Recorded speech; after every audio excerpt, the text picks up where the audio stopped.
Lastimosamente aún seguimos viendo animalitos en la calle, deambulando en busca de alimento, en busca de refugio, animalitos que pasan en la intemperie bajo la lluvia. Se puede observar muchos animales en la calle,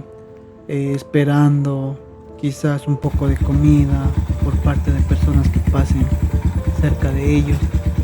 esperando tal vez recibir un poco de cariño